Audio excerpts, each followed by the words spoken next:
LTT did not like the agreement because they are not getting enough. So, LTT felt they wanted more and they are not getting enough. Majority felt that they are giving too much. So, both were opposing this deal, and when Rajiv Gandhi went for signing and when he was in the airport itself, when he was taking a guard of honor, one of the soldiers attacked him and Rajiv Gandhi had a narrow escape in Sri Lanka, in Colombo.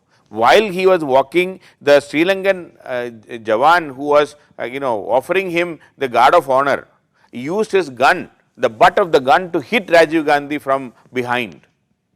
Luckily, Rajiv Gandhi had a flash view and he just moved his head a bit, and because of that the gun's butt did not hit his head, instead it hit his shoulder and he broke his shoulder at that time because of the hitting by that fellow. Rajiv Gandhi had a broken collarbone because of the attack by that Sri Lankan soldier. Anyway, he escaped. He signed the agreement and he wanted India, and as part of the India-Sri Lanka accord, we also agreed to send our IPKF, Indian Peacekeeping Force, to Sri Lanka. The idea was that by this time the Sri Lankan army and the Sri Lankan police was almost 98% Sinhalese and less than 2% Tamils. And the Tamil community had no faith in the neutrality of the police or in the army. So, as part of the agreement, India said that we will send our troops, they will maintain law and order in north and the east for the time being. Then they raise a new police force for this new state, and this will be predominantly by Tamils, and they will be able to take care of the law and order situation of Sri Lanka. So, India even agreed to send an IPKF. When IPKF landed in Sri Lanka, it was opposed by both the majority community as well. So, for the majority community, it is an occupation force to support the Tamils. The LTT opposed because they did not want any such agreement, and LTT declared a war against IPKF.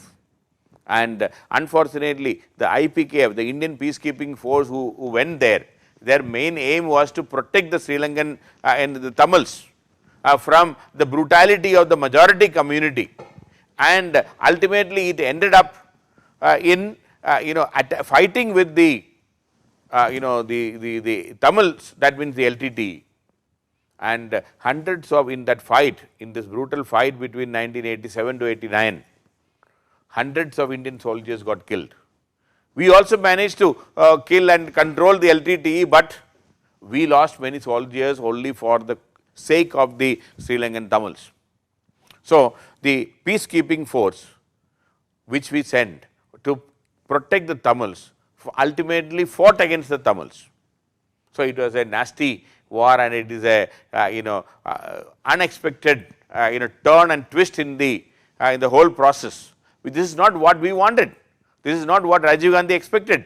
He wanted to send IPKF to protect the Tamils, but ultimately the Tamils started fighting with the Indian peacekeeping force, and it was very sad. And when Rajiv Gandhi lost power in 1989, after his 5 years in 1989 election, he lost.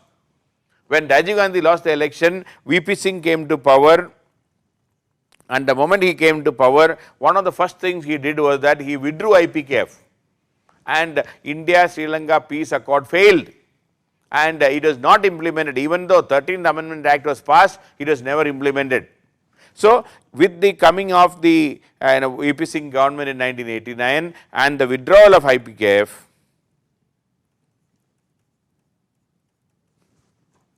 the India-Sri Lanka peace accord failed. So, India-Sri Lanka peace accord of 1987, it failed.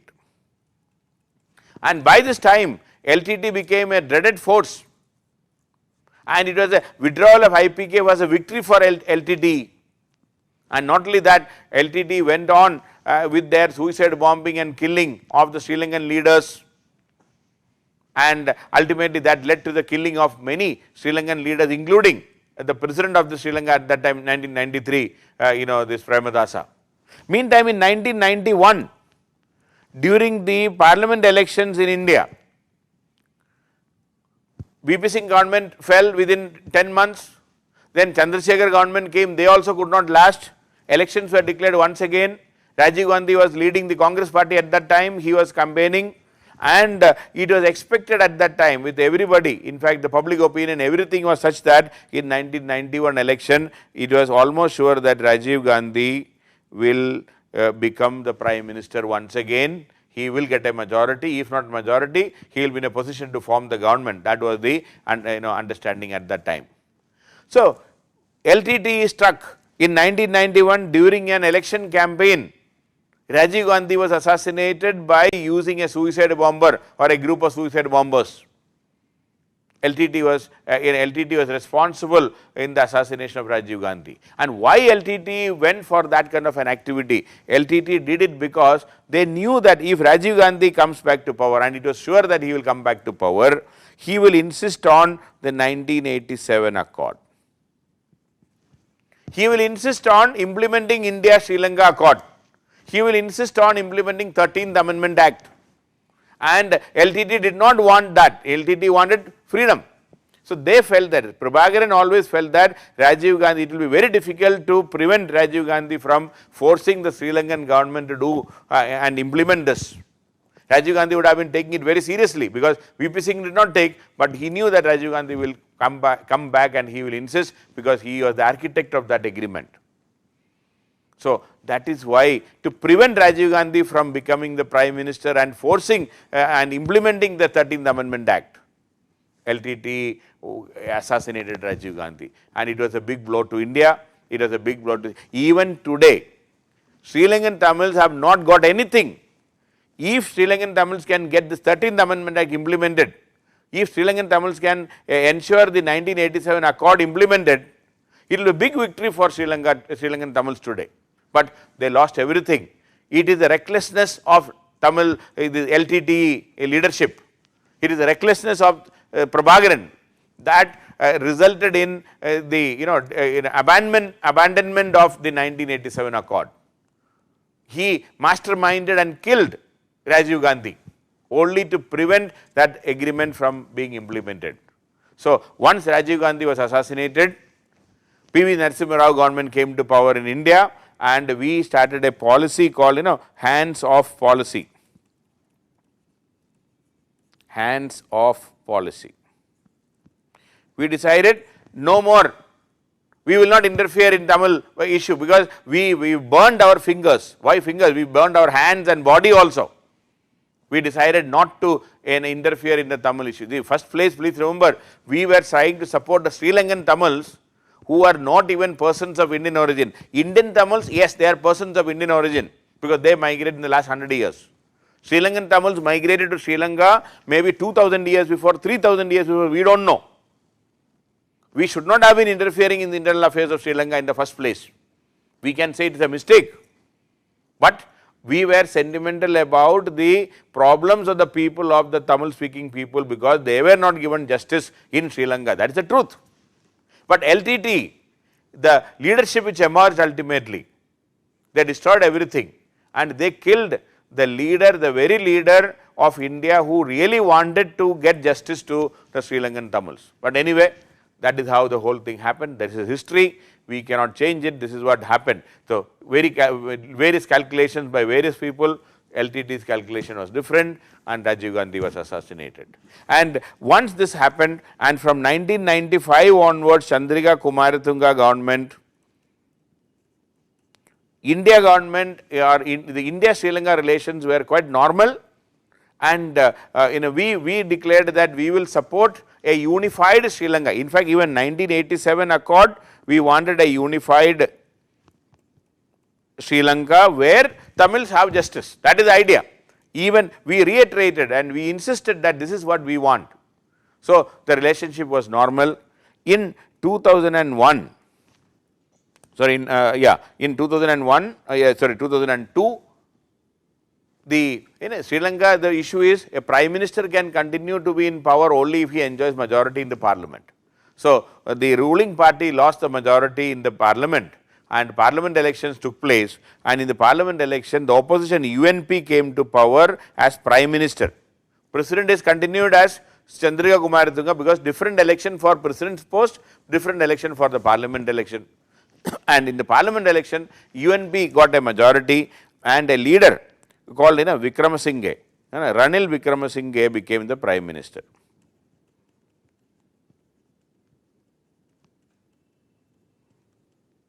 See, Chandrika Kumaratunga belongs to SLFP, Sri Lankan Freedom Party. Ranil Vikramasinghe has become the prime minister, he is from the opposition. So, naturally, there is a lot of difference of opinion also, but Ranil came to power with the promise of, peace. And he wanted peace with LTT. By this time, LTT was a dreaded force. They were fighting tooth and nail, and they were a big militia. And Ranil wanted peace, and this is the time, this is immediately after September 11, and even the US attitude towards all freedom struggle, everything changed. Even LTT agreed for a ceasefire.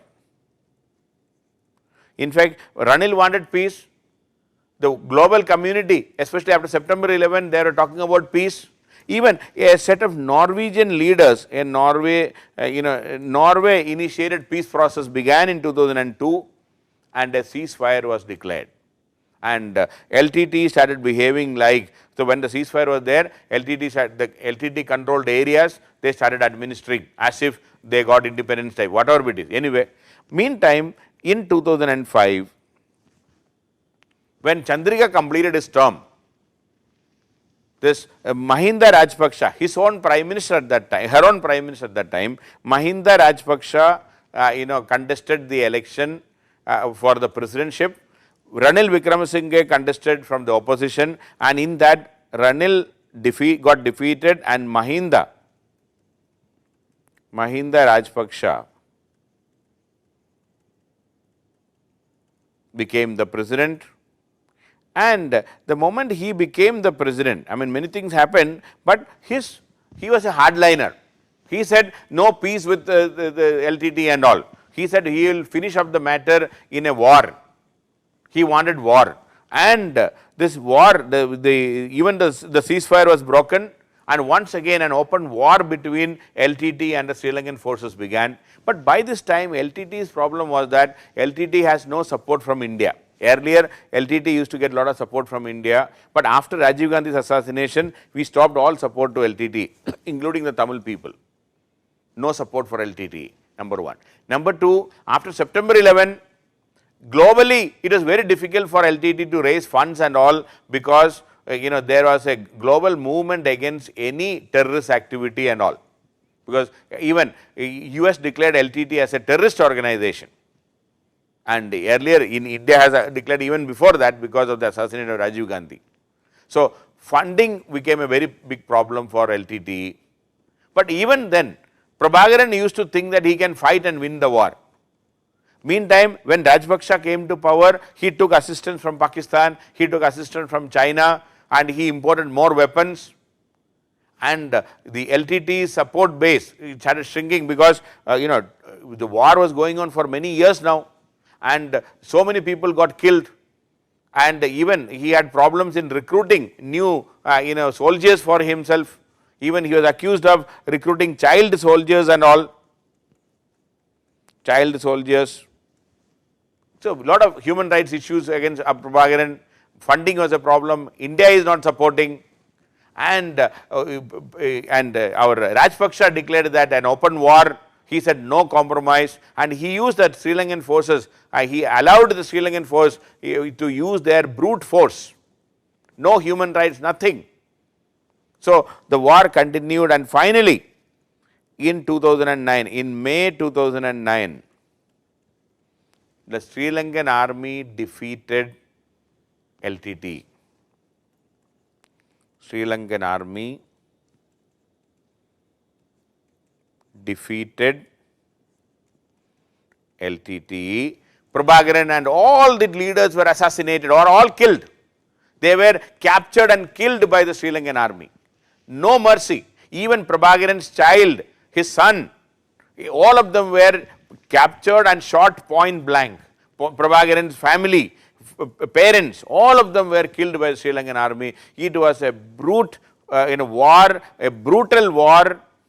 No human rights, nothing. Sri Lankan army even aerial bombing of the what you call the refugee camps, where the children, women, elders were all staying, even hospitals were bombed. Massive human rights violation, war crimes took place in Sri Lanka between say 2007 to 2009, we can safely say. Both LTT and Sri Lankan army were responsible for human rights violations at that time. LTT recruiting children as warriors, even LTT using the Tamil people as a human shield, so many things, both of them violated. LTT got completely eliminated, and Tamils have no leaders after that, because LTT made sure that they are eliminating all their own leaders first. When LTT themselves got eliminated, no leadership to talk on behalf of the Sri Lankan Tamils. So, the present situation is, in 2009 they got defeated, LTT got defeated in May 2009. Say when you look back from 2020, say 11 years have gone, 13th amendment has not been implemented, none of the political rights which they demanded, which they wanted, like the position of the Sri Lankan language, nothing has been restored, and the Sri Lankan Tamils continued to be second grade citizens, and Sri Lankan constitution has not been changed to protect any of their rights, it has not been implemented, and the Tamil question is still hanging and they have not got any justice. When we look back, the 13th amendment and 1987 accord initiated by Rajiv Gandhi, if Sri Lanka can, even Tamils can get even half of that, it will be a great achievement for Sri Lankan Tamils right now. So, the Tamil question or the Tamil war, the Elam war ended in 2009 with the assassination and with the killing of Prabhakaran and the elimination of the entire LTTE by the Sri Lankan forces. And the Sri Lankan president at that time, Mahinda Rajapaksa, became so popular. In fact, there was an epic like Mahabharat and Ramayan in India. See, in Ramayan, Lord Ram versus Ravan, and ultimately, and Lord Ram and Ravan. Lord Ram was an Aryan king, and Ravan was a Dravidian king. And we know very well this Ravan was demonized, 10 heads, ye hai, wo hai. But Ravan was not that bad. Okay. When I say this, you don't take it badly, and I am not questioning any religious belief or anything. See, please see, Ravan fell in love with Sita, ye to theek hai. But what did he do? When he kidnapped her, okay, if kidnapping is a crime, yes, kidnapping is a crime, definitely he did kidnapping, okay, but he did not touch her. He did not, did anything to upset the modesty of Sita. ऐसे देखिएगा तो बहुत अच्छा आदमी है. He is a very nice man. He did not see. But anyway, what I am trying to say is that this was a fight between Aryan versus Dravidian. The story, this epic was written by whom? Valmiki Ramayan, and it is done by an Aryan writer. So, if it is written by an Aryan writer, see, it's like the Hollywood movies. You see Hollywood movie, Hollywood movie mein kya hai? Always you will see so many stories like American versus Russians. Okay, Russian spies, American, or they will be talking about the Second World War, and the villain will be either a Russian or a German, Nazi, fighter. Because Hollywood movie is made in US. Similarly, our Bollywood, Hindi movies, in Hindi movies, most of the time the villain is a South Indian. Because South, you will be finding a villain from another community. If it is a Tamil movie, the villain may be from North India. If it is a Malayalam movie, the villain is from Tamil Nadu. Or if it is a Telugu movie, villain is from say Tamil Nadu or from North India. So, you will always find the villain from another community. In Ramayana also, since it is written by the Aryans, the villain is from another community, the Dravidian community. So, our epic, and but otherwise I was telling that Ravan was not that bad. Okay, anyway, that is a separate story. I mean, that is the masti part, but please see, it depends on who writes. Similarly, in Sri Lanka also there is an epic story like this, and in that also the Sinhala story. The Sinhalese have written a story, or rather there are two kings, one a Sinhala king called Datte Gamunu, and a Dravidian king, a Tamil king called Elara. There was an epic war like Ramayana war, okay, where good versus evil, and ultimately, since it was written by the Sinhalese, who will win? The Datte Gamunu won the war, and Elara was defeated. Okay. When Mahinda Rajpaksha managed to defeat LTTE and kill our Veluppillai Prabhakaran, Mahinda himself declared himself as the Datte Gamunu of Sri Lanka, of the Sinhalas, because that is something, it is paralleled with that. He said it was an epic war type. Anyway, so what I am trying to say is that in 2009, these Tamils, the Tamil leadership, that is LTTE, they were brutally defeated. It was that is the end of, I will say, the Tamil dreams. Whatever they fought in 1960s and 70s and 80s, everything they lost. LTTE at some point of time in 1990s almost on the verge of defeating the Sri Lankan army. That is what it was talked about at that time. Everything got topsy-turvy in 2009. Finally, when the global situation changed, the attitude towards freedom struggle and all these things changed after September 11. Once they assassinated our Rajiv Gandhi, India stopped supporting LTTE. Once the September 11 took place, the global financial support for LTTE stopped. Even then LTTE did not learn the lesson properly. They continued, they wanted to fight, they wanted to continue with their fight, this war, and ultimately they got defeated, and now Tamils lost everything. The only loser in the whole game is the Tamil people. They lost everything. They have no leadership today, and they did not get any political right what they were supposed to get. Anyway, so that is the situation as far as the Tamil question is concerned. Tamils lost everything, and a couple of questions in between about that. Let me just see that. In pursuit of separate nation, Tamils lost the only good deal they got, that Rajiv Gandhi negotiated. Yes, they lost the only good deal. That was the best deal. Why not the only good deal? The 1987 accord, Prime Minister Rajiv Gandhi forced Sri Lanka to accept the Sri Lankan leadership, and Jayawardene was a very powerful leader at that time. Even Jayawardene accepted that offer, that deal, and it was the best deal. Had Tamils accepted it, the history of Sri Lanka would have been something else. But anyway, this is the problem with, if one or two leaders, if they miscalculate what can happen to a community, you can see. Anyway, that was very an unacceptable thing anyway. So, of course, regardless of the feeling, he was a great scholar. He never violated. See, आप emotional मत हो. Okay, I know. I said for fun also I said, but something to think. Okay, it's not that you please understand, any epic, any story, any novel, you see who is writing the novel, and whoever writes, their community, you will always, suppose you write your resume, you will write good things about you, you will never highlight your wrong things, or rather your weaknesses will not be displayed. Okay, unless otherwise you are having the that fog spray advertisement.